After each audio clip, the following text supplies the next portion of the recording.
My name is Deborah Lawrence. I am MoezArt mom first, MoezArt CEO.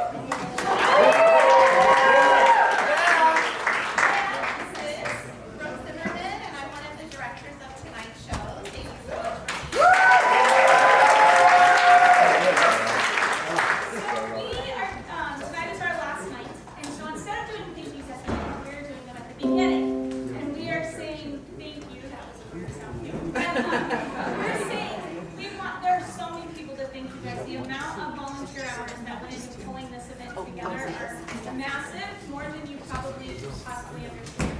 So we have so many people to thank, and so we're going to start with that. So I made a list so I don't forget. All right, I'm going to just kind of thank them in groups. What we did is we kind of split different volunteers in groups and then gave them a leader. So starting out with our Culture Plus Telling our tech crew, they've been amazing, and their leader is Charlie Farnsworth.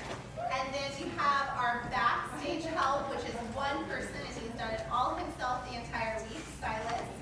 Our kitchen staff, we have a staff of about 9 people in there that are getting ready to plate food. It is amazing. And the youngest one would not even believe it. Yeah, she's 10. She's amazing. When you see her food, you'll be impressed. Yeah, absolutely. They're just all these little hands helping, and they're being led by Shannon McRoy. And then we have our wait staff. You'll meet them later, and they're a group of about 12. We've had them come different nights. Some of them have been here the entire week, and their leader is Pablo Weaver. And then all of our directing staff, there was 4 of us, and in your programs, they are all listed. And then our cast, they are just near and dear to my heart, so I just want you to know that this cast only met 7 weeks for 1 hour. No, sorry, for 3.5 hours. That would be super impressive. We're not that good. For 3.5 hours for 7 weeks, and then we have the last 2 weeks to come together. But the cast for this fundraiser show, they do all of they help with all of the set design, painting, building, they do all of the costumes, they run errands, they clean bathrooms, and they also bring desserts, but they bring the desserts before they clean the bathrooms, don't worry. They also help do the tech, design the lights. It's amazing. Yeah, they did so much. But there's 3 people that we just want to give a special thanks to who lost sleep over these couple of weeks and shopped and worked and all of that. So I'll let you announce those. So for the 3, one of them, I don't know, we may have to grab her. Yeah. Okay, so one is Justin Ferguson, who was the main designer.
They gave to this. We thank you, Lord, for MoezArt Productions and the opportunity to glorify you through the arts, Lord. And I just pray that we have a great rest of the weekend. In Jesus' name we pray. Amen. Amen. Thank you. Enjoy.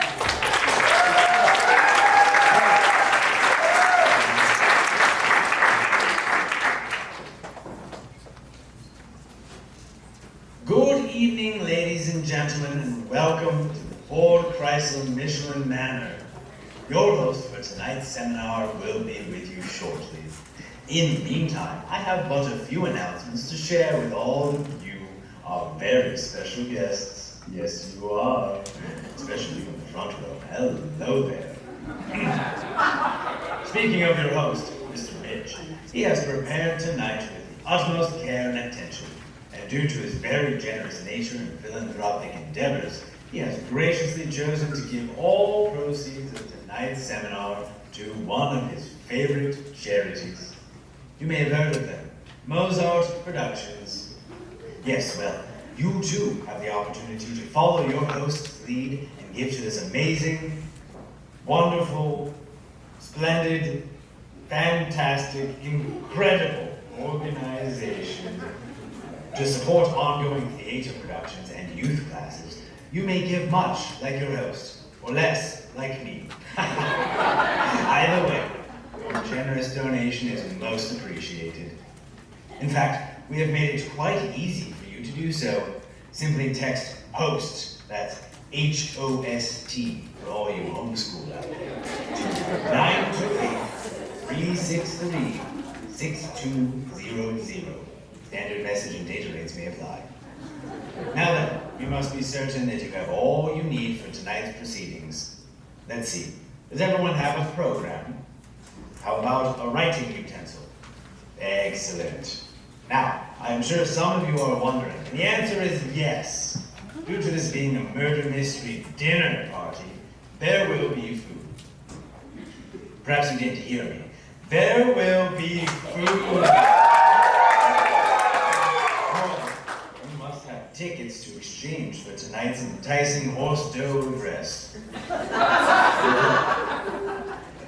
Hors d'oeuvres, yes, just what I said. Now, if you have not purchased it, please take a moment, but only a moment, to purchase them for tonight's delectable offerings, or at least grab a copy of that program you just lied to me about having, as they are listed in said program under menu. You will have 2 opportunities to purchase such sweet sustenance.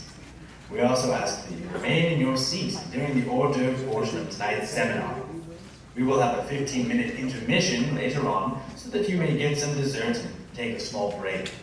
With that said, we hope you find yourself safe, I mean comfortable, slip of the tongue, for tonight's seminar. Your host will be with you momentarily. Thank you, one and all.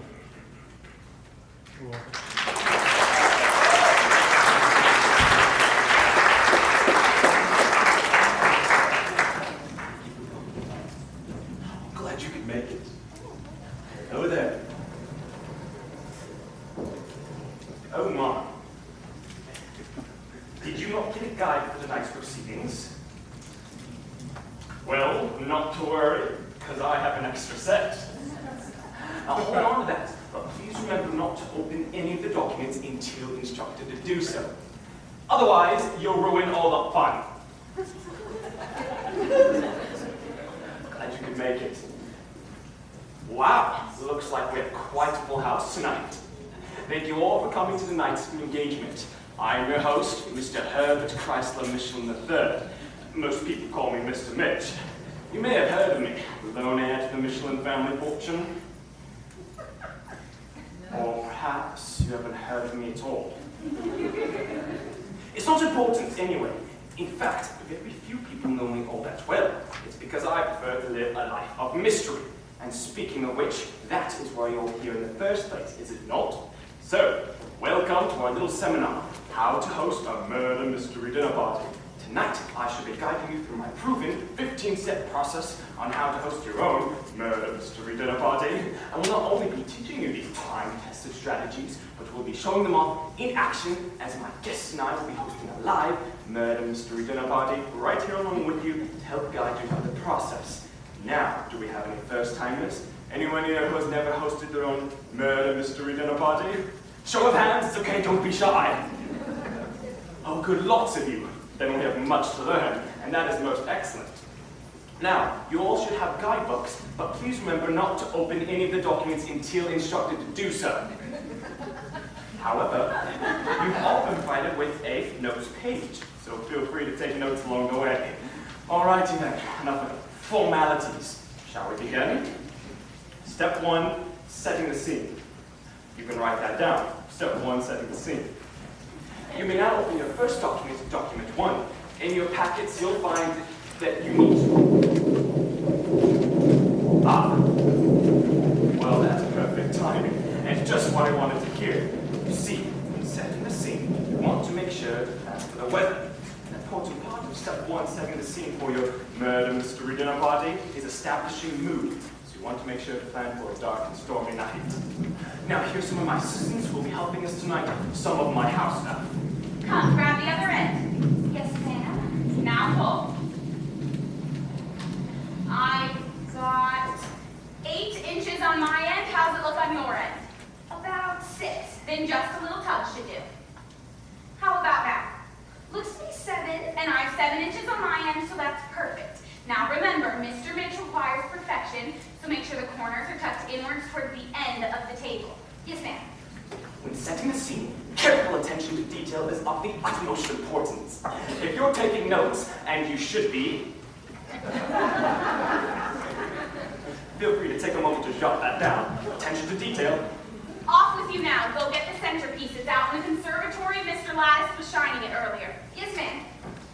That is my housekeeper, Miss Gwyneth. She's been with the family for decades, but is my most trusted companion. Which brings me to another show of hands. Who here has their own housekeeper to tend to the house? No. A butler? Still no.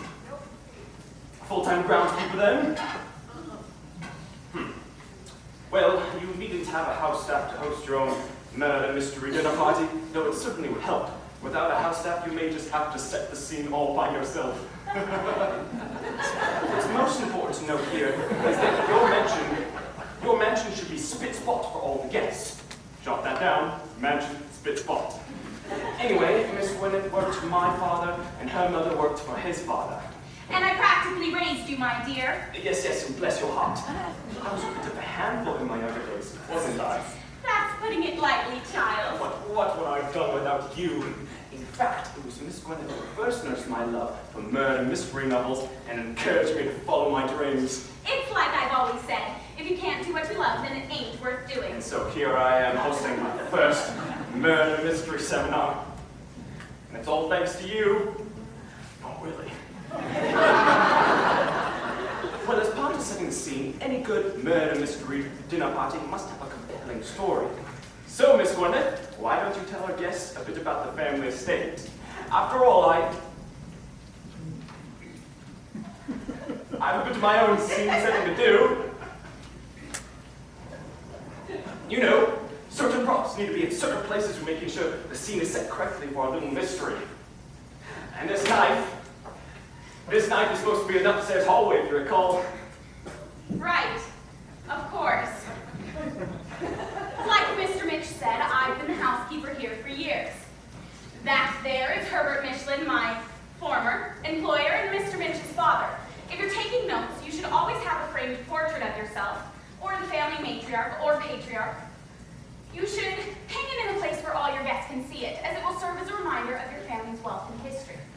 Now, Herbert Michelin's father was a steel baron back in the day and was once one of the 20 most wealthy persons in the world. Times have changed, though, and over the years, the family wealth has diminished, though they're still worth a hefty fortune compared to most. Why, this estate alone could go for at least $100 million. But there are many other fine things in this household. Take this china, for instance. This was given to the Michelin family as a gift from the Crown Prince, after Herbert helped him negotiate a very important deal with the Goodyear family. And as we're setting the scene for you and our guests tonight, such attention to detail is very important. As Mr. Mitch desires everything to be just perfect, we're using only the best china, the best Is this linen. it? Yes, this is the silver candelabra, worth a pretty penny itself and the perfect centerpiece for our dinner party. This has been in the Michelin family for generations. Pure silver. Acquired from the Tabor family, the famous steel barons. And to make sure the scene is set correctly, per Mr. Mitch's careful instructions, it goes right here. Is everything set, Miss Gwyneth? Just about. Good, then go and tend to the dinner preparation. Yes, sir. Oh, no, not you. Remember, I need you for this next step. Yes, ma'am. Now there's one final detail that must be in place when setting the scene and establishing mood. Can anyone guess what that might be? Oh, that's right! I'm very glad you're keeping up with your notes. And for that purpose, I've asked Miss Harmony Klein to join us tonight on the keys to help establish mood. Miss Harmony Klein, everyone.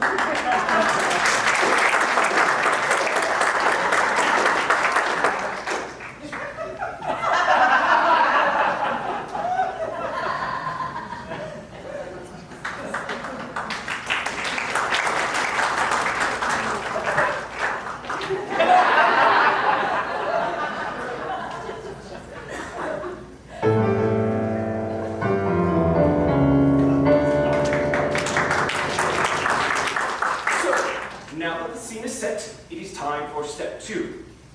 Selecting your guests. Now, for the sake of simplicity, I've already selected my guest and will introduce them in just a moment. But what you should remember here is that when selecting your guests, it is absolutely vital that each of them has a reason to be there and a reason to come. If they don't have a reason to be there, then you must give them one. Perhaps even creating a character for them and a script, if necessary. If you want your murder mystery dinner party to be a hit, this is an essential step. So plan this part out as much as you need beforehand. For this part of the session, I've asked our new maid, Miss Shelley, to introduce Miss Sherry.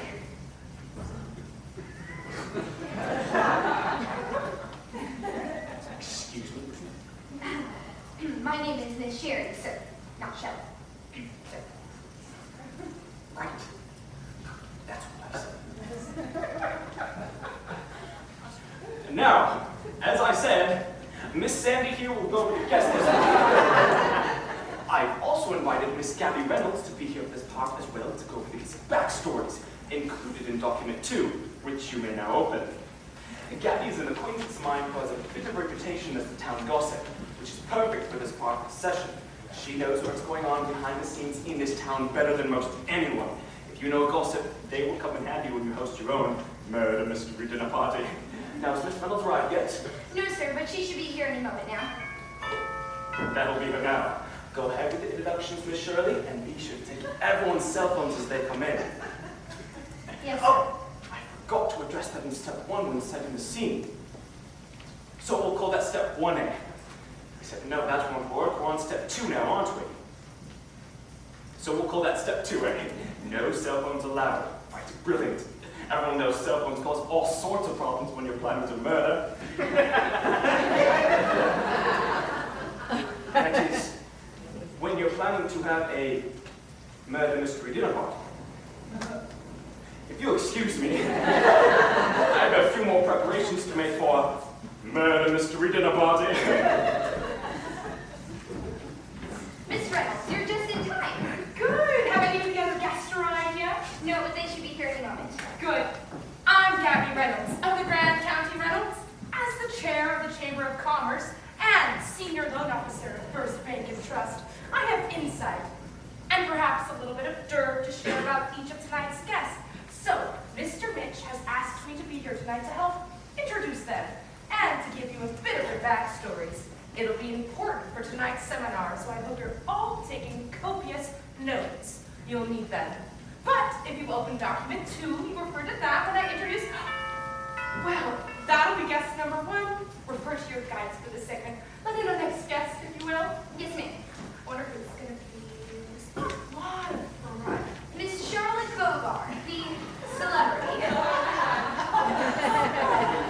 How are you? This is Miss Charlotte Bogart, our local homegrown actress and star of the off-Broadway stage and small screen. I do mostly independent films by important up-and-coming director status. Of course you do, darling. Bless your heart. If you're taking notes, you might want to make a note of that breach of etiquette. The other guests aren't supposed to speak out like that. At least not in this part of the seminar. I'm just making sure you tell my story correctly. Okay, well, I haven't even told your story yet. Hold your pose like you're supposed to, and I will. We have several guests that we have to introduce tonight, and you're just not the most important one. Or is she? Fine. The Michelin family has long invested in the theater, and thus their paths have crossed often with Miss Charlotte Beauregard. But the most important thing you need to know is that she is an actress, full of ambition. She once famously and purposefully contracted the flu to then spread it to a rival actor who she was understudying for, just in time for opening night. Can you believe that? Her career means everything to her, and if anyone gets in the way of that, they become her enemy. You might want to make a note of that. Seriously, make a note of that. Okay, that's it. Mr. James Wilhelm Esquire, the lawyer. James Wilhelm Esquire is the most prominent lawyer in the region. Some consider him shady due to his constant commercials and his ever so convenient presence on every traffic accident scene in our small town. Objection! Overruled!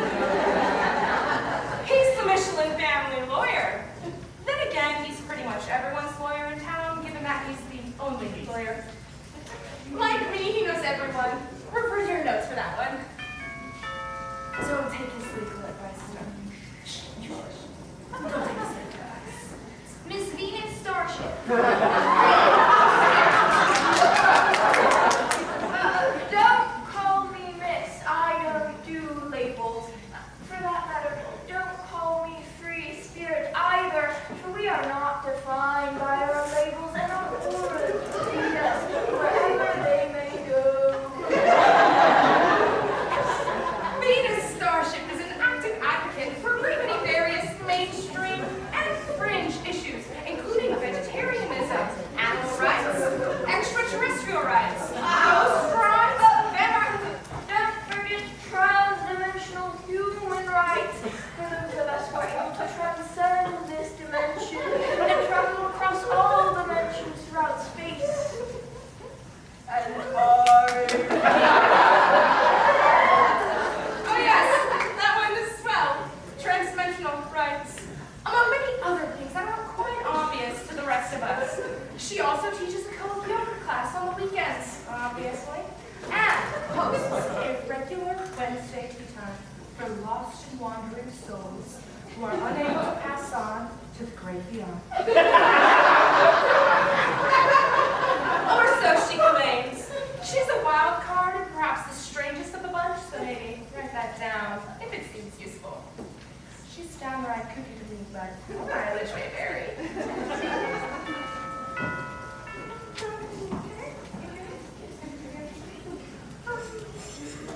Mr. Hannibal Lattice, the groundskeeper. But he's not a guest. No, I'm not a guest. I was wondering if the manor house were available. We're sort of in the middle of something here. Can it wait? Well, I'm not sure. There's a bit of weather coming, you see. So And it'll I'm quite have worried. to wait, Mr. Lattice. Hello, am I early?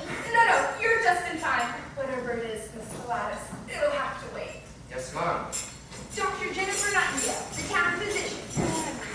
Dr. Jennifer Nightingale runs the most successful family-owned medical clinic in town and is Mr. Mitch's personal physician.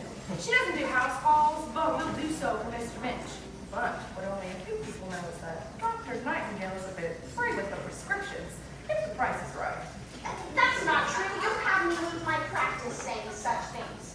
Take two and call me in the morning. Well, I'm here for a reason, Doc, to spill the beans. And you're here for a reason, too. So Cannon, hold your pose until it's your turn to speak. Yes. Right. Oh, hello, everyone! Just making a few final preparations for Murder Mystery Dinner Party. Just act like you never saw us. We'll be with you in a moment, won't we? Mr. Hughes Lover, What do we have here?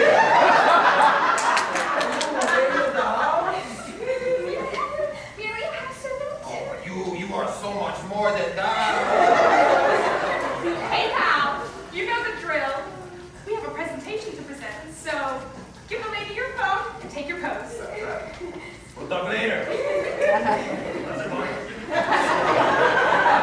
Like Mr. Mitch, Mr. Hugh Glover comes from money.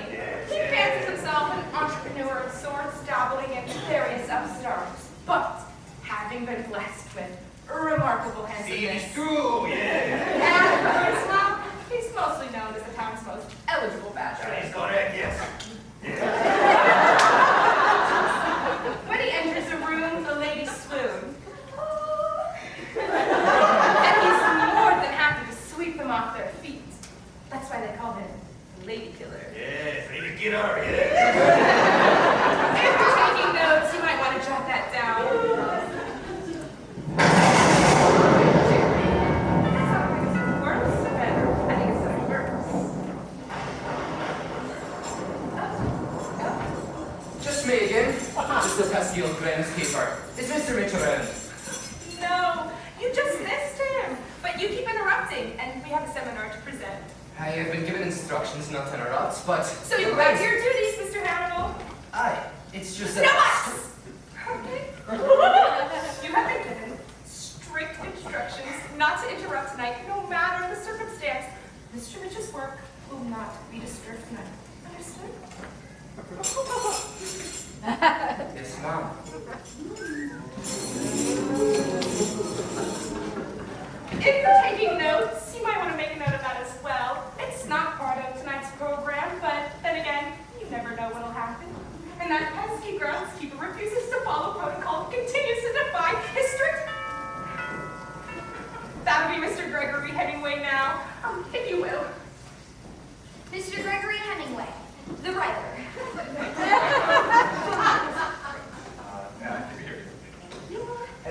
where do I? Right. Good, right?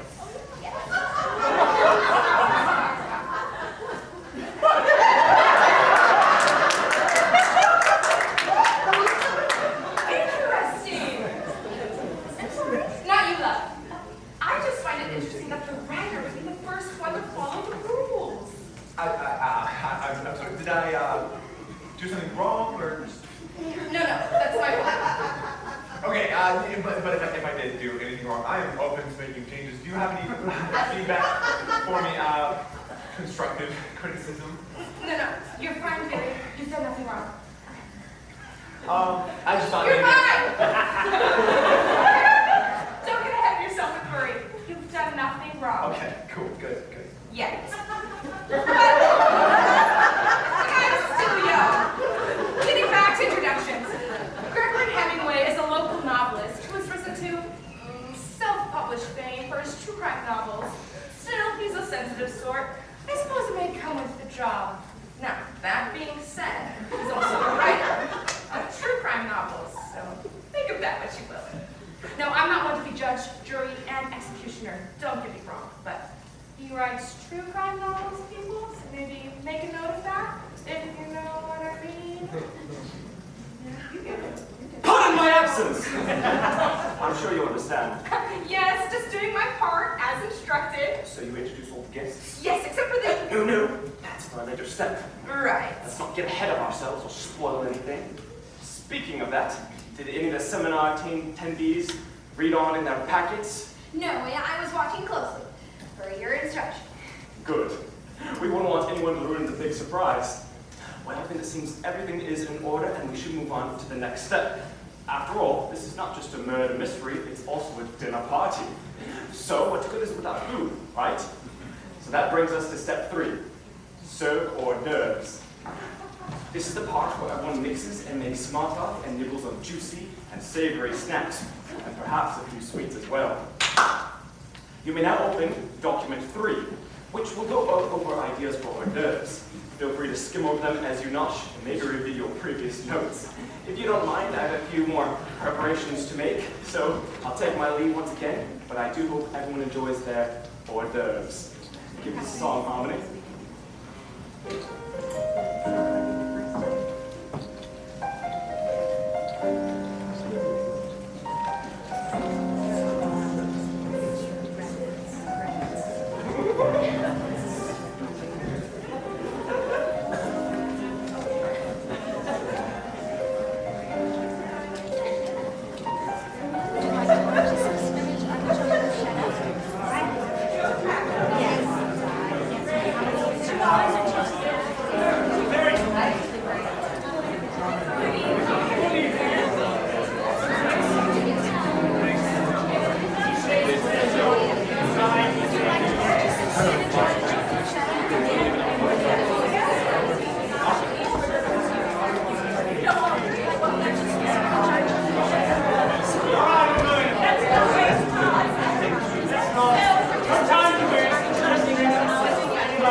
Now that everyone has had a nibble and the mood is set, you've got your audience hooked and your murder mystery dinner party is up and running. But we still have much to learn tonight. That is to say, it is time for step 4. Choosing your mark. In other words, who will be your victim? Which poor sap will be the one who dies? Who should it be? Who will it be? Does anyone know yet? Oh, should we do a show of hands? That could be fun. Is it the doctor? Who thinks it should be the doctor?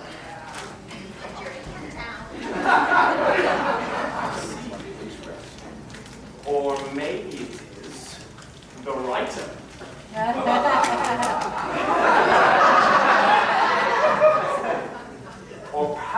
wish to see the free spirit of Miss Venus Starship dead. Ah, could it be? Or perhaps it is... Perhaps it is someone else. Perhaps it is someone you've never met who is waiting behind that door. Yes.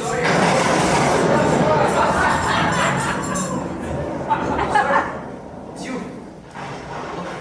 Well, this was unexpected. What is it? It's the storm, sir. The rain's coming in hard, and I'm worried if we don't act soon. Well, it's possible no one will be able to leave this place tonight if we don't leave immediately. Why would anyone want to leave? Look at all the fun we're having. Fun! Fun!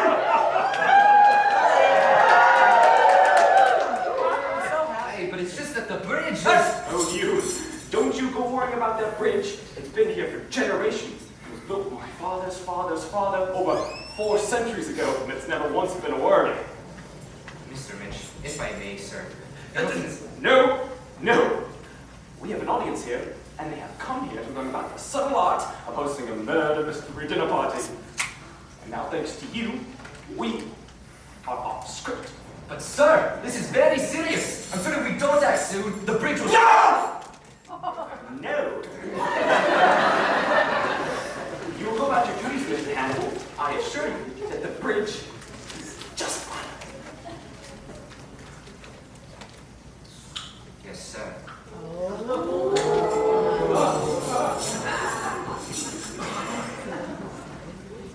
Don't mind him. He's over worried about that bridge. But I do hope you're taking notes on this. Anyway, where were we? You were selecting your mark, sir. Right. You might choose the lady killer as your target. Or maybe it is the lawyer. Objection leading. Absolutely. It could be anyone, really. That's my little secret, of course. And we wouldn't want to ruin the big surprise. At least not for now. So at this point, you have chosen your mark, and it is now time to move on to the next step. So, step 5. In step 5, we have 2 main goals: establish character and motive. You may now open your document 4. You'll see that this is the part where you encourage small talk amongst your guests and find ways to get to know them better. This is the part where you further establish character and let them speak for themselves. This is the part where you get to know them better, and well, I must warn you, this is the most difficult part of hosting a murder mystery dinner party. But it is also one of the most important parts, because you'll be leaving little hints about who the murderer may be and why they did it. This part almost always seems boring and tedious, but that's just the trick. You must make it seem boring and tedious. This is the part where you lay the groundwork for your story, and well, that being said, it might be a good time to take extra careful notes. Anyway, let's get on with it, shall we? Give us something light.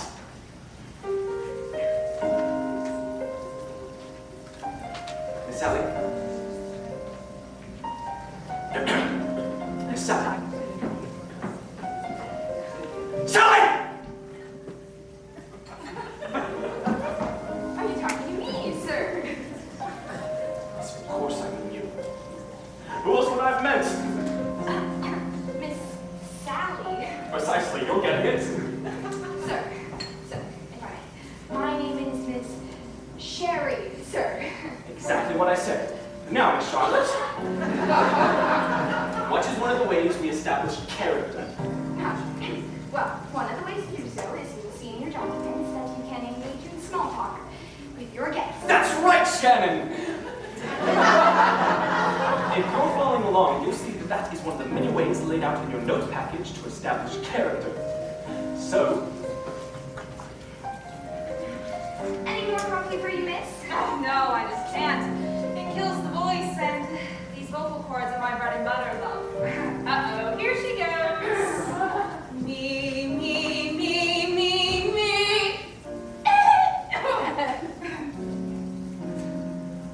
Me! You see, I thought you said this was your bread and butter. That's the importance of caring for the instrument. Better make it tea with honey and lemon, if you would, love. Of course. no, I'll get that. It'll be my pleasure. That's better now, keep it up. Mister. Any more drinks for you? Oh, yeah, keep them coming. They'll be seen inconspicuous, if you know what I mean.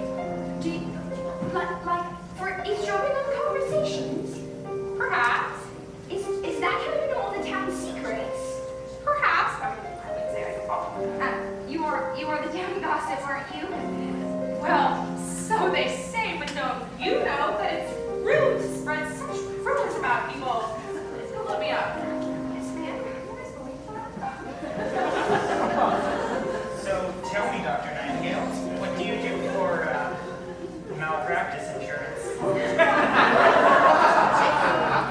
I don't like to talk much about work, especially at social engagements like this.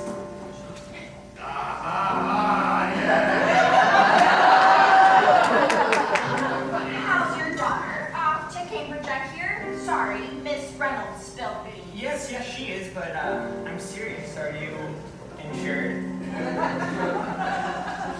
Yes, of course. It comes with the job, unfortunately. And are you pretty pleased with your coverage? It's adequate, I suppose. Well, just adequate, huh? Yes. I see. Well, if you ever find yourself in a bind, I'm quite familiar with medical malpractice law, if you know what I mean. You know what you mean,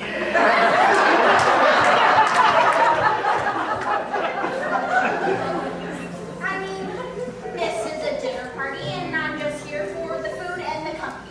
How dare you ask such personal questions? Right, in such a I setting? hear you. Okay. Here's my card, you know, in case you ever find yourself in a bind, if you know what I mean. The card, yes. Thanks. Who knows? I may be needing some legal assistance before long. You never know. Right, you never know. Can I refill your drink, ma'am? Yes, but remember. Nothing but ice. Yes, that's right, because You are on a fast to protest global warming. You mentioned it in your character note. well, yes, but actually it's more of a pro-ice protest. It's one of my many missions in life to make ice and the idea of ice more popular and welcome among the masses. If they see me consuming it, perhaps they will want more of it. So more ice, I say, and I will eat nothing but ice. Nothing but ice. You told me a dozen times now. No. But it was a moment ago, wasn't it? No, I own nothing. Ownership is a concept of colonialism and capitalism. And I reject both. Oh, feisty one. Well, here, she will have another. She'll have a glass full of ice. Thank you, Miss Gwyneth. That is on. Mr. Mitch is hosting this engagement, so the ice is on him. You can have all the ice you want because he's on the ice. The ice is on the house. That Bless her. Now that is a woman I can respect. Oh, indeed. And speaking of women worthy of respect. Don't even try it, pal. I mean, aren't you tired, hon? Because you have been running through my mind about it.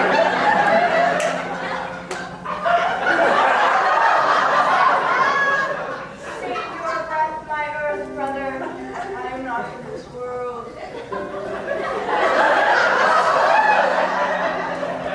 That is a first. But you know what they say. If at first you don't succeed.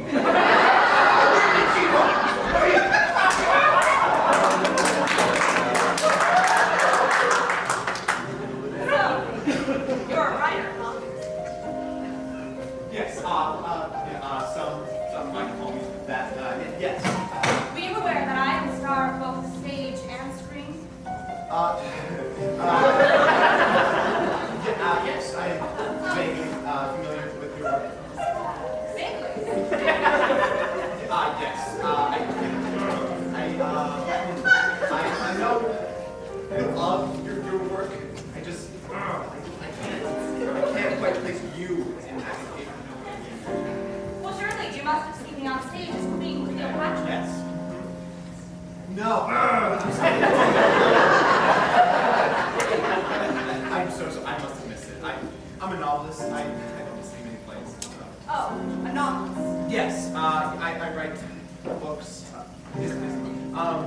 I mostly dealt with the mystery and suspense genre. You write suspense novels. Yes, I like to take inspiration from some of the greats. Mary Higgins Clark, Stephen King, Agatha Christie. Agatha Christie. Oh, well then you must have seen my most recent film, Yes. A Devil's Advocate. Yes. It was an adaptation of one of Agatha Christie's long-lost works.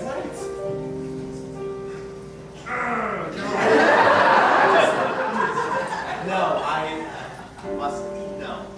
No wonder you've never been published. You have no sense for subtext or irony. Subtext and irony, I will work on it. Sorry. What came out of my mouth? No. You were perfect. Don't worry. She's always like that, believe me. Always fishing for compliments. Right. If you're not gushing on about it, she wants nothing to do with you. Gushing on. Yeah. And that's step 5. I hope you're following along closely because someone is going to be murdered tonight. And if you're taking good notes, you probably know who it will be by now. So we must be moving along. It is now time for step 6. Setting the plans in motion. Now for this step, we will continue to let the guests converse among themselves. I'll get that. Surely that fool of a groundskeeper again is still worried about that bridge. You'll excuse me. If I told you once, I told you! Hi, hey.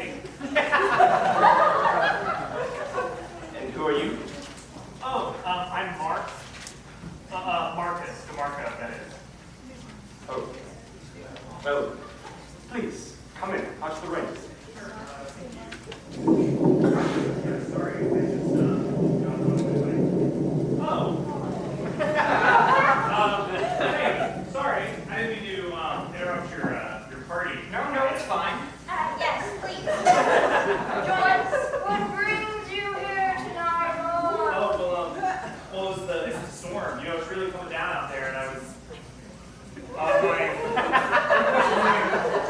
the way to my sister's house, and, rain's coming down, a huge crash lightning hit a tree by the road.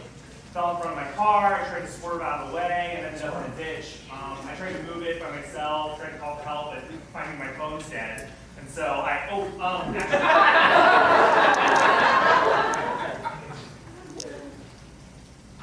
So anyways, I just started walking, because what else can I do? And that's when I saw your lights up on the hill. Thought maybe I could borrow a phone. Of course you can, dearie. I mean, if it's all right with the man of the house. Yeah, if it isn't too much trouble. Of course not. Please, Miss Gwyneth, show Marcus the phone in the library. Yes, sir. Right this way, Mr. DeMarco. Great, thank you very much. And again, sorry, yeah. So sorry about that interruption, but I'm sure we'll get Mark taken care of as soon as we can. In the meantime, we should continue with our presentation. As you were? So, we seem to have an unexpected guest. Well, that certainly makes things more interesting, but I'm sure we'll have him on his way shortly so we can get back to our presentation. So, step 6. Now that we've established character and planted ideas for motive, we must keep the story moving. That's where step 6 comes in. In this step, we will... Gah! Someone please deal with that! Where was I? Oh yes, step 6. Well, the bridge is out. Sorry to be the bearer of bad news, folks, but the bridge is out. Completely washed away in this downpour, I'm afraid. I'm sorry, but I tried to warn you, sir. What is it? How are we supposed to get home? I'm afraid there's no way in or out tonight. Oh, what another minute!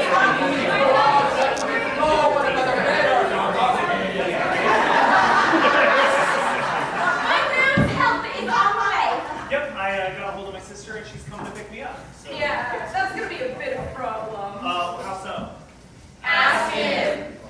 Sorry to tell you, sir, but the bridge is out. No help is coming and no one's leaving this place. Oh, no, It's that's going to be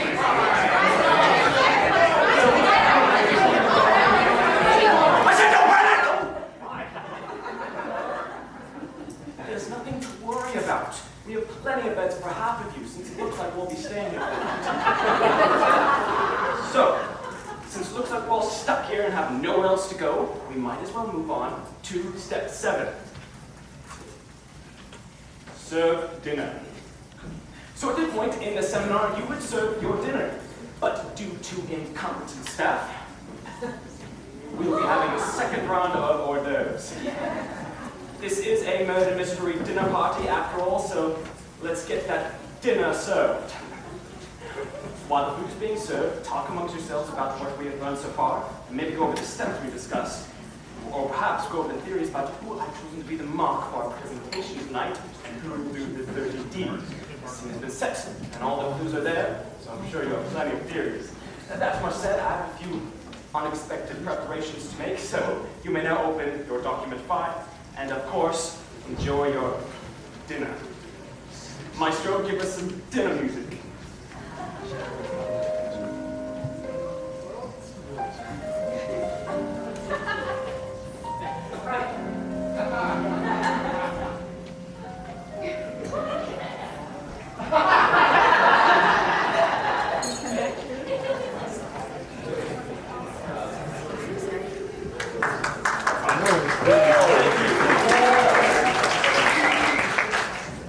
Keep going.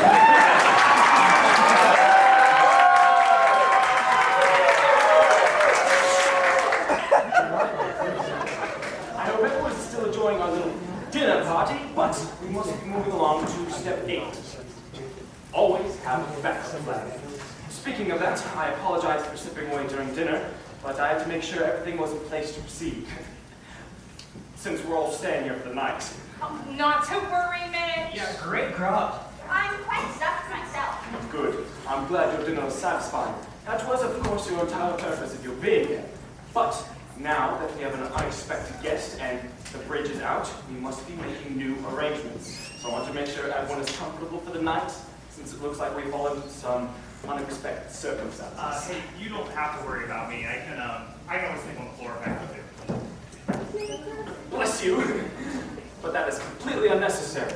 My family estate has many rooms and beds, so you'll feel quite at home here tonight. Oh, well, good. Thank you very much. And again, so sorry for the intrusion. No, it's perfect, actually, because we must always have a backup plan. Now get out of my face. Miss Quinn, is everything in place to proceed? Yes, sir. There are fresh linens on all of the beds, and everyone has a place to sleep tonight. Good. Then let's not keep everyone waiting any longer. Yes, the suspense is killing my bodily form. Don't get ahead of yourself, love. No need to be impatient now. I'm not impatient. But darling, read the room.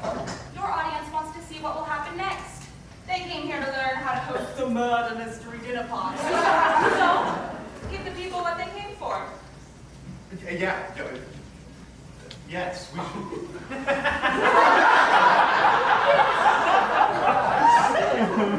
Right. Very well. Then let's get on with it, shall we? So, step 9. The murder. Miss Sachi, if you'll help me out with this part as we planned, please. Of course. Now that all of our plans are in place, it's time to pull the trigger. Well, that is to say...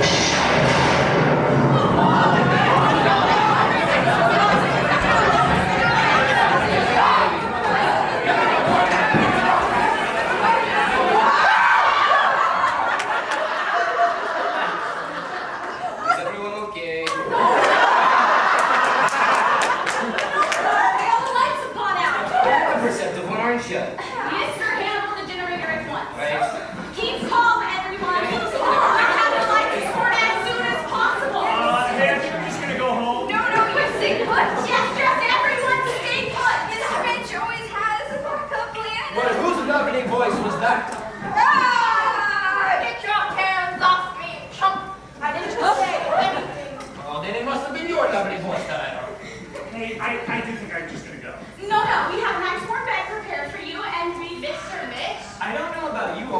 just like to get on with all the plans? Yes, let's just get on with it already. We still have to do the murder. Mr. Mitch, where did he go?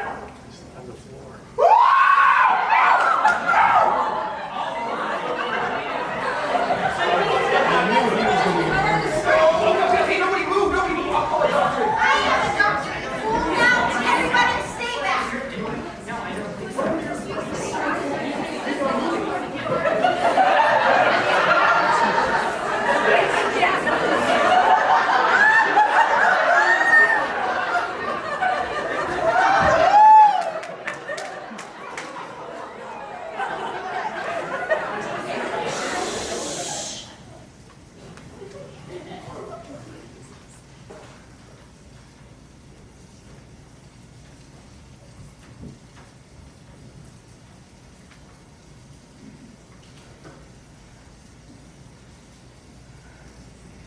I'm afraid it's too late. He's... No, don't say it. It can't be.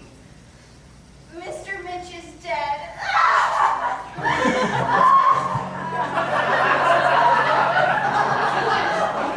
tired to set the mood. Yeah, but you could show a little class. I mean, I mean, if you ask me, I thought it was a nice personal touch. Thank you. Okay, I'm just gonna go. No, you're able to trust us whether you like it or not. You know what? I'm actually fine. That's really, truly okay.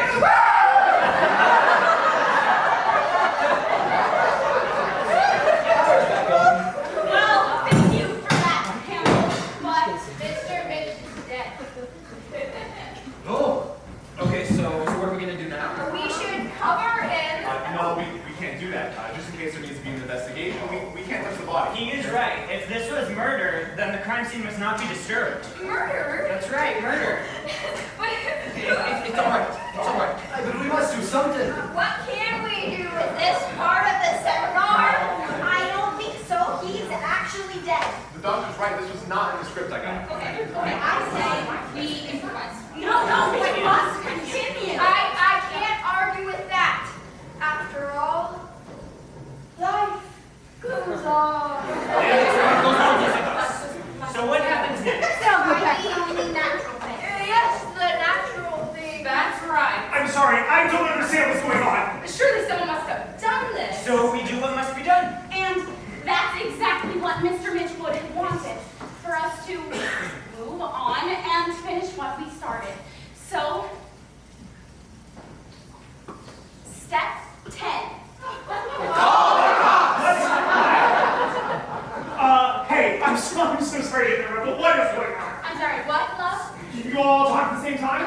What's that about? Not to worry, dear. You see, we're hosting a seminar on how to host a murder mystery dinner party. Cool. You all talk at the same time. Who are you talking to?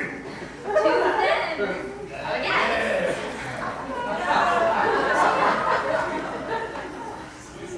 Oh. Hi. Because I'm learning, yes.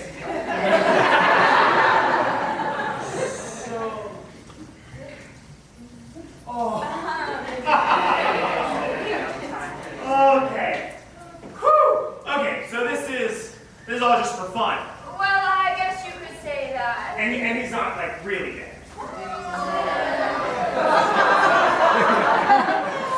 He's indeed dead. Quite dead. Extremely dead. Oh, got it. Got it. Okay, yes. All right. Call the cops. Woo! Oh wait, but we can't because the bridge is out. right. So that's part of. Is that part of the? No. Hey, but about that, you see, Who could that be? I thought no one could come or go. you'd be mostly right about that, sir, but there's still a couple people still out there. Can I help you, sir? May we come in? The rain is really trying to come down.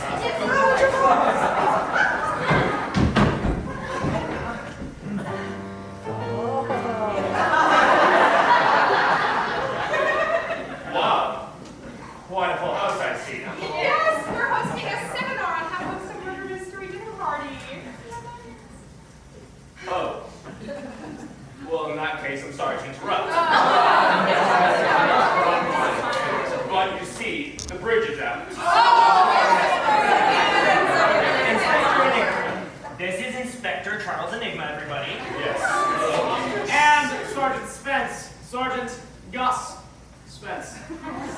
What brings you here? They're with the local law enforcement. Behind the scenes, mostly. But you are not supposed to be in a... Right.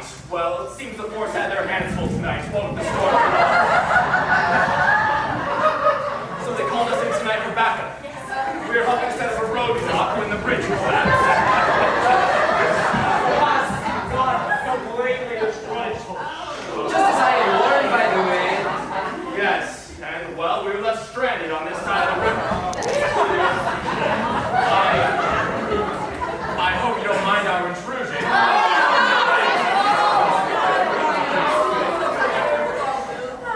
There seems to be nowhere else for us to go tonight. So, here we are. Wow, this is really good.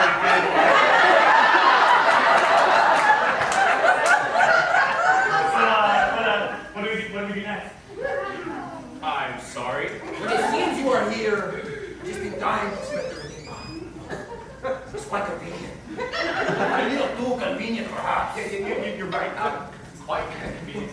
Contrived. Well, what's right? That is a good word, yes, right. What do you mean? What do you mean? He's in on it too, isn't he? That is what I was saying. In on what? In on what? And I know bad acting when I see it. I'm sorry, I'm not following. There's been a murder here, Inspector. Now don't play dumb, I can see right through you. A murder. Don't go off script, what do you know? This isn't a game anymore.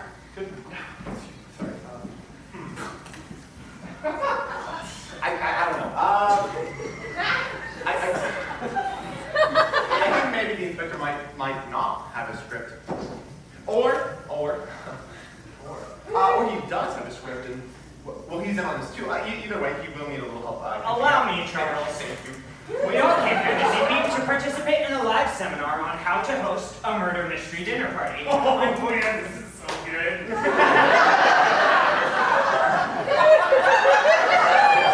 Unfortunately, it seems the weather has stranded all of us here, including this Mark fellow. That's me. And hi, I'm Mark. Sorry. Marco. And then the power went out suddenly. And Mr. Hannibal rushed to the generator. And power was restored. And that is when we found our host, Mr. Mitch. Dead. What was that? That was our pianist. Yes. She was hired to set the mood. And she's doing a fine job of it. Everyone give it up for this man.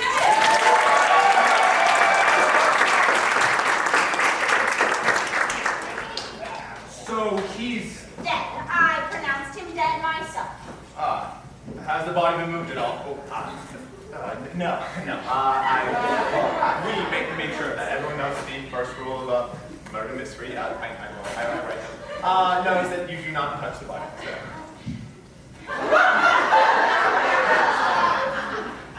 Yes, I thought that was. Okay, he is right where we found him. Yes, And he had no previous health problems. No, sir, he was fit as a fiddle. Isn't that right, Dr. Nightingale? Yes, he was. Well then, it must have been murder. Oh man, you guys. It's really fun. Have a heart, man. This isn't a game. He was like a child to me.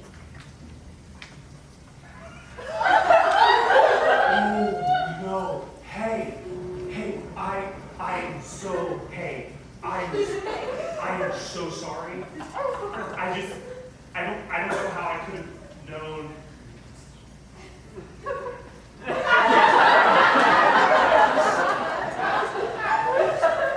And all of you were here, is that correct? Yes, sir. Well, there's only one thing to do next. Suspect everyone. And that's the next step. I'm sorry. That's step 11 in our seminar. Suspect everyone. Right, and you know that, Inspector, because he's in on this too. I knew it. Or perhaps this is all a coincidence and he's simply doing his job. You know, that's exactly what you would say. right? That's not at all what I meant. What I meant was surely he's in on it too. I would think out of all of us, you two would see that. Yeah, or maybe you're just seeing what you want to see. That is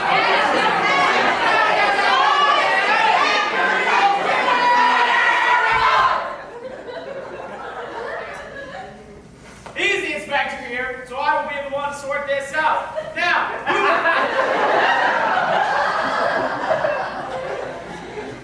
Now, who all was in this room when the lights went out?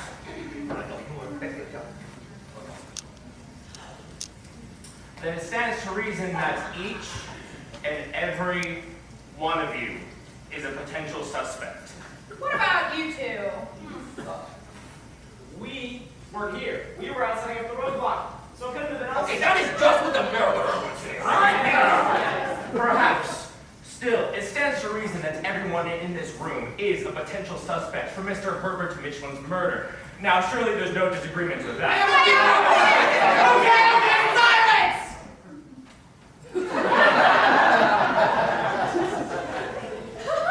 And since no one here has an alibi, it only stands to reason that we should move on to establish motive.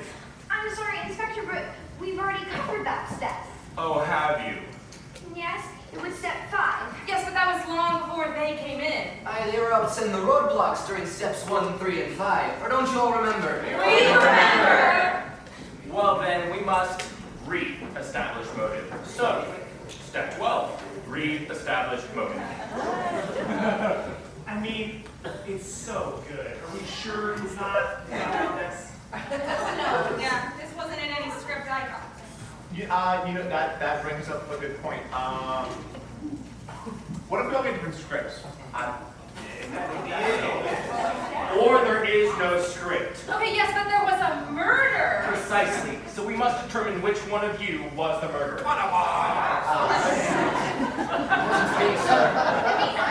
That's exactly what a murderer might say. We already did that bit. Yeah, I like that bit. It was so dramatic.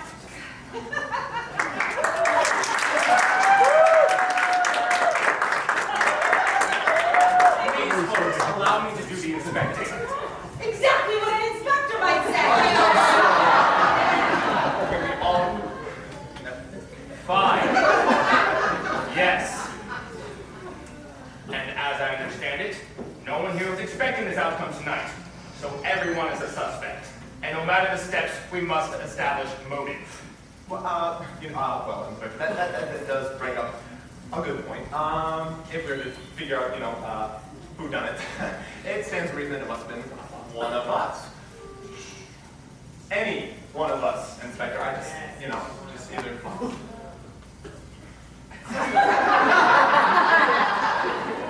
Thank you. Now, establishing motive. As I understand it, everyone is here tonight for one reason. Is that true? Yes, sir. All of our guests here tonight were here for a murder mystery dinner party seminar. As was noted. So, that part being fully established, I surmise that everyone must have also thought there was a chance they might get killed tonight. Just in fun, of course. Is that also true? I mean, it was always a possibility. As was established in step 4, choosing your mark, any one of us could have been the mark. Interesting. No, that bit wasn't included in our scripts. We only knew that we might or might not be killed, or that we might or might not be the killer. It was really very interesting. I mean, it was an open concept kind of script. Very unimportant. Except now all of that has changed. Interesting. So what you're all telling me is, everyone has a motive. Kill or be killed. Is that correct? Except for the service staff, Miss Gwyneth, Mr. Hannibal, the butler, and myself. And you know this to be true how? I mean, you're certain that none of you were the mark. I assumed as much, but I'm not sure. So it could have been any of you. Meaning, you all are potential suspects, and have motive. Except for me, I wasn't on the guest list or a part of this whole thing. I just need to get out of the storm or a phone. I see. A wild card. And what was your name again? Oh, Mark DeMarco. What?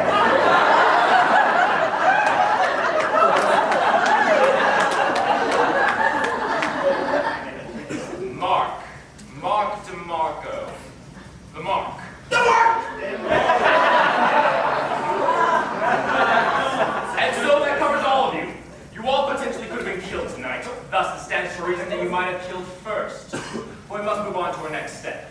Step 13, consider every possible loophole. What's loophole? I'm glad you asked.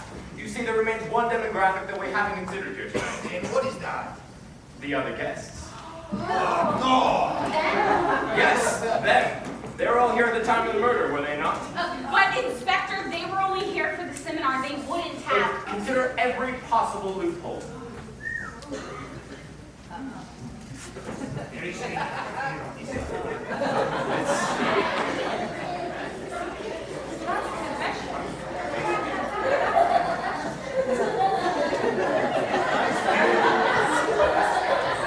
You, sir. Yes, you. Would you please stand for me? Thank you. And please state your name for the record. Corey. Corey Vestal. Vestal. Thank you very much. 1 second, please. Sergeant Pence! Yeah? What exactly are you doing? Talking?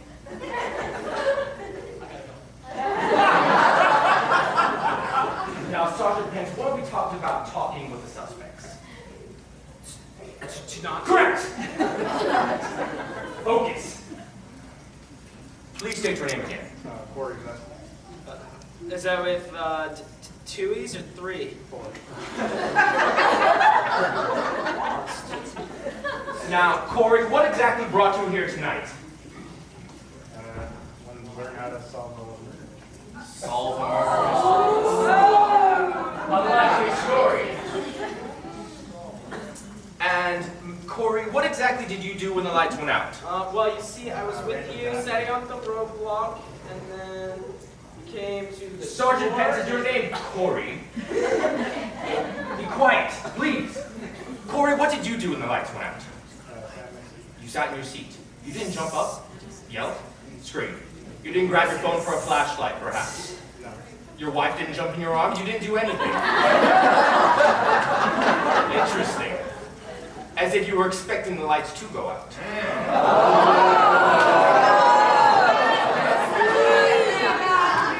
I see.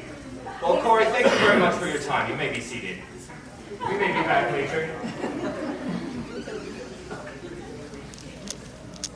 Take that note. Your exit.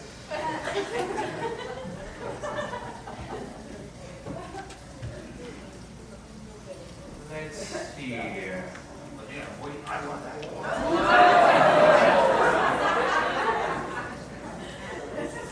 You, sir. Yes, you. Would you mind standing, please? Thank you very much.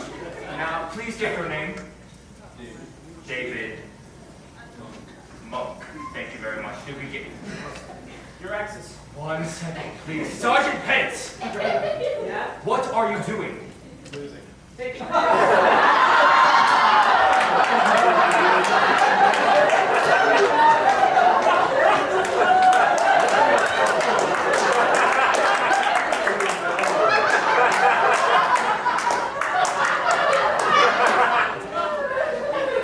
Sergeant Pence!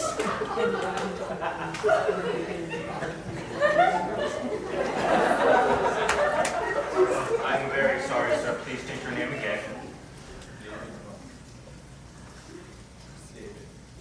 You're gonna have to go upstairs. I got it. Now, David, what exactly brought you here tonight? I'm gonna host a dinner party next weekend. No, I'm sorry, I just came for fun. Oh, I see. Now, David, what exactly did you do when the lights went out? Well, I was kind of like just sitting down, and sat here, looked around. It was just glad to be inside out of the rain. I see. I see. Now, the lights going out didn't throw you at all? Not a whole lot. Not a whole lot. I go to sleep with the lights. I go to sleep with the lights out all the time.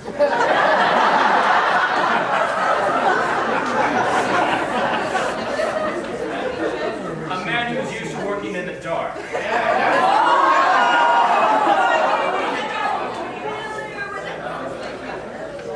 Alrighty, David.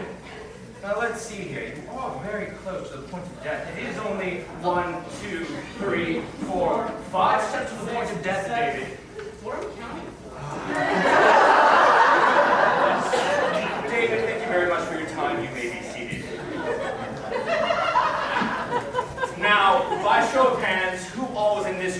lights went out. Oh, better question. Who all has been to Disneyland? So, like, what's the deal with it? Like, tickets are so expensive, and then Sergeant Pence, we're not here to talk about Disneyland.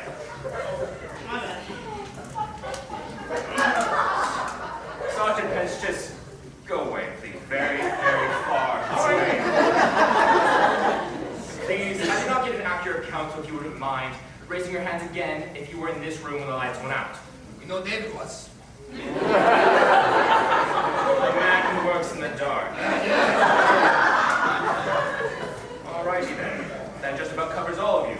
Everyone in this room had opportunity and motive. Thus, it stands to reason that any one of you could have done it.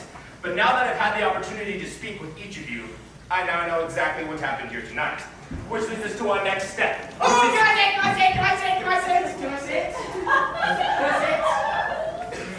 sit? By all means.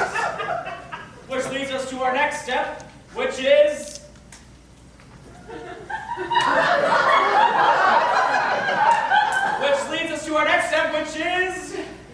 Step 14. Assuming he can count. Is he right? Which leads us to our next step, which is determine the... No, I'm sorry, Inspector, but we have one more step. We do. Yes, we do. I have enslaved all week in the kitchen for nothing. Step 14, serve dessert. After all, I'm sure all this detective work has a hankering for a good sweets, and Mr. Mitch would have wanted it this way. Okay, fine. Yes. Step 14, serve dessert. Yes! You may now all open your final package. There is a fantastic dessert recipe in there, and I wrote it. Thank you. It's time to fill out your ballots and to make your guesses as to who done it, which is our next and final step 15. Please make your way down the hallway where you may cast your votes, and you will also find a delectable assortment of desserts. And once dessert is over, all will be revealed.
Well, we hope you all enjoyed your dessert, but it's time to move on to our last and final step.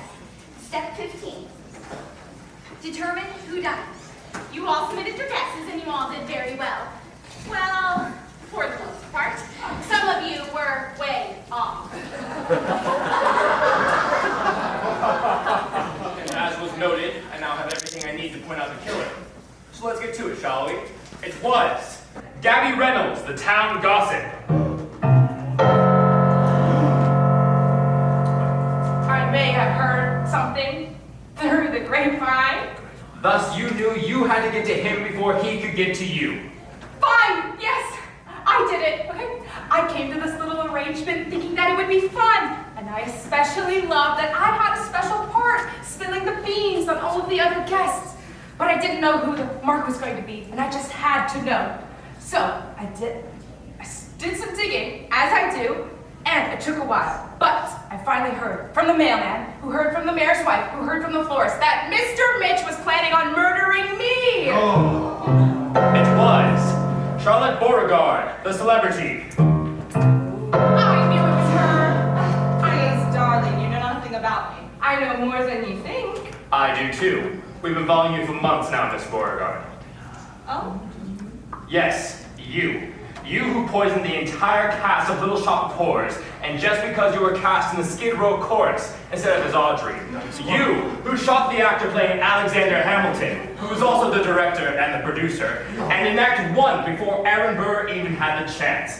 And just because you were cast as Peggy, not Angelica, in the regional production of Hamilton. It's horrible. You who in Sweeney Todd made pies. Okay, fine, you got me. I knew it was her. I knew it. Anything for the part, right? Dr. Nightingale. That's right, I did it. But it was for the greater good and to save lives. Wait, what? That makes no sense. It makes perfect sense. You see, Mr. Mitch was planning on killing one of us tonight. And he could have even killed all of us, but he left that part out of the script, and he wouldn't say who it was. And she's right about that. I mean, it wasn't in any script I got. So you all should be thanking me for saving your lives. James Wilhelm Esquire, the lawyer. Prove it. I can and I will. Oh yeah? Yes. You're bluffing. I'm not. Well, then I will see you in court. Then we'll see who has the last laugh.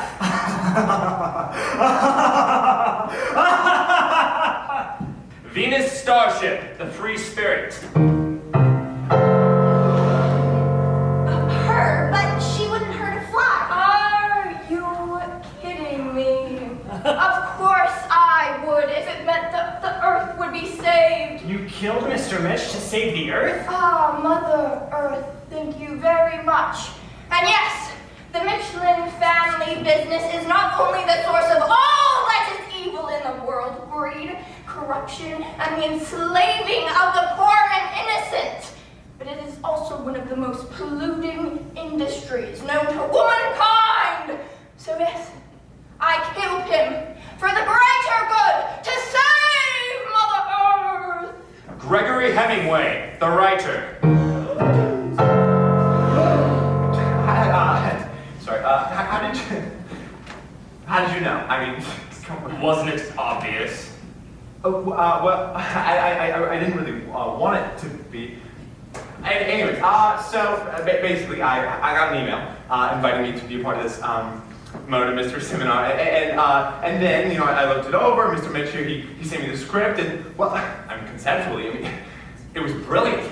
However, but then I got here, and I saw it playing out, and I said to myself, I have to stop this. But why? It was just so bad. I mean, this is a terrible show, full of cliches and obvious red herrings. It was terribly written, by the way. Not only that, he had a program full of nothing but recipes, bad recipes. They were terrible, and then just, you know, icing on the cake, he had these poor people taking notes. I mean, it never even mattered. I mean, I was gonna read your notes. He wasn't gonna read your notes. So yeah, I killed him. And frankly, from your terrible performances, I'd kill all of you too. Hugh Glover, the lady killer.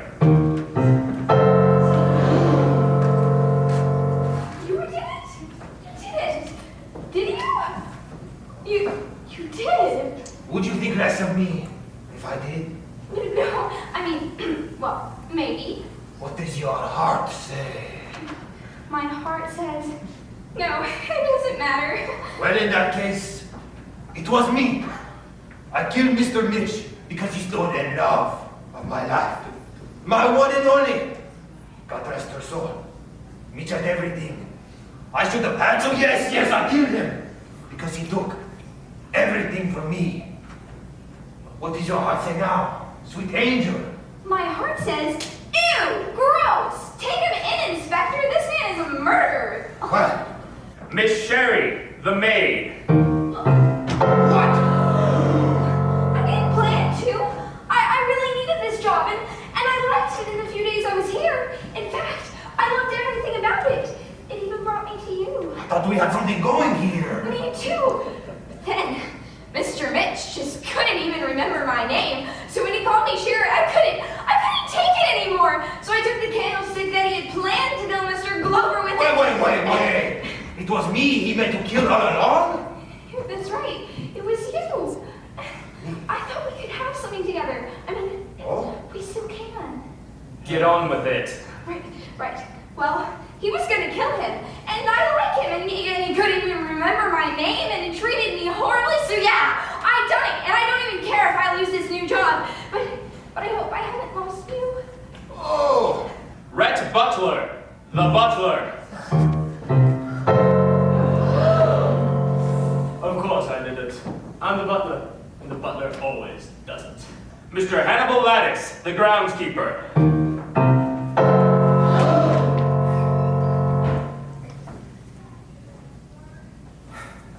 It's true. I killed him.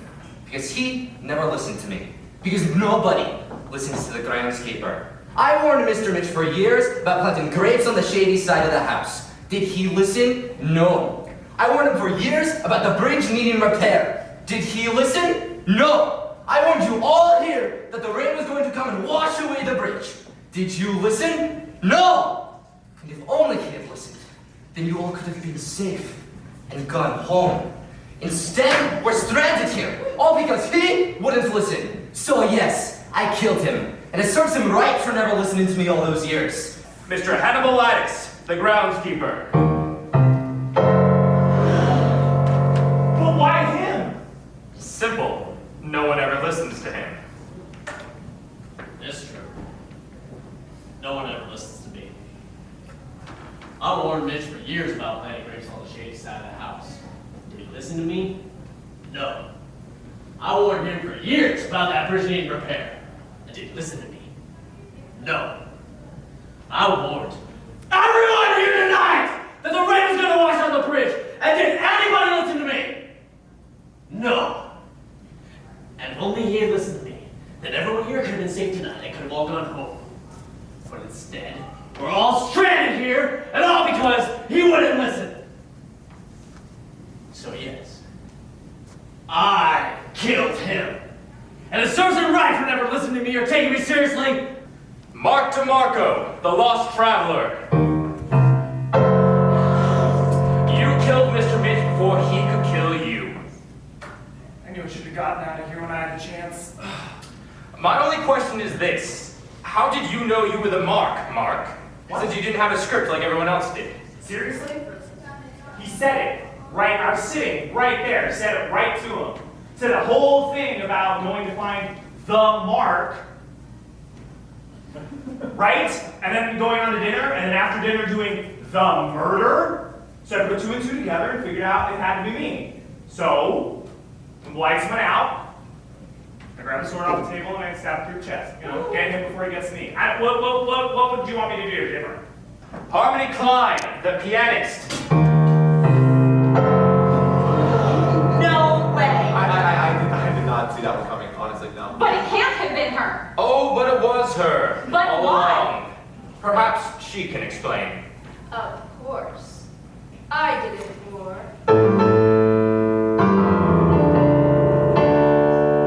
The drama. Miss Gwyneth, the housekeeper. Oh! What a good her! That doesn't make any sense. She's been with the family for generations. And that is exactly why she is the prime suspect. She knew about the family fortune all along. She knew that Mr. Mitch was the last of his line, and she knew that the service staff would receive the portion of the estate if there was no heir. Am I correct about that, Mr. Wilhelm? That is correct, yes. Thank you. And since she knew that the family fortune had no heir, she also knew that the service staff would receive a share of the estate, and that the head service staff would receive the greatest portion of the estate. That is right. And though Mr. Mitch did not know it, as the house staff had dwindled over the years, Miss Gwyneth knew that when she was promoted to the head of the service staff, that she would receive the greatest portion of the estate. No, you got me. Take me in, Inspector. Wait, now hold up. How much do I get for working 3 days? Hi, and what about me? I've been here for 10 years. How much do I get? What about 13 years? And that's how you host a murder mystery.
Who?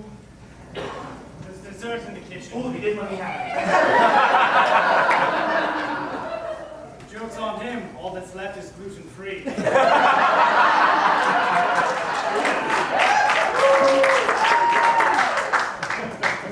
Ladies and gentlemen, this concludes tonight's seminar.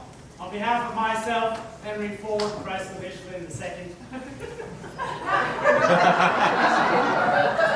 my dear younger brother, Herbert Chrysler Michelin III, and all of us here at MoezArt, I sincerely want to thank you for joining us this evening. I heard that there were a few of us even from Prescott. What a journey that was! Wow, that's pretty far up there. A couple of 100 miles, I think.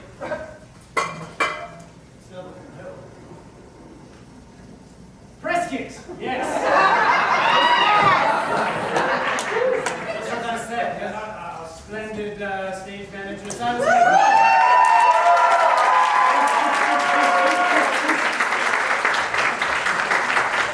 I heard a rumor about him. I heard he was single, ladies. Anyway, where was I? Oh, yes. If you would like to partner with MoezArt as we continually strive to glorify God through the arts, and you have not yet had an opportunity, please allow me to reiterate a few simple ways to do so. If you possess a cordless mobile telephone, you can simply text the word HOST, still spelled H-O-S-T, to 928-363-6200. If perchance you fancy the olden ways, you may also discreetly enclose your tax-deductible gift inside an envelope located on the back table there in the lobby. If, well, perhaps, let's see, what do we accept? Oh, yes, we accept cash, check, card, gold and silver bullion, assorted family heirlooms of considerable value, and Bitcoin. I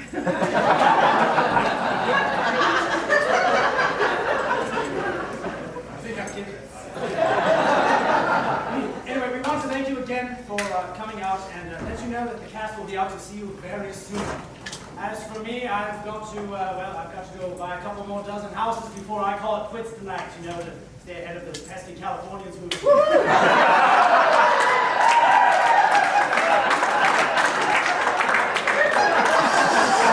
Anyway,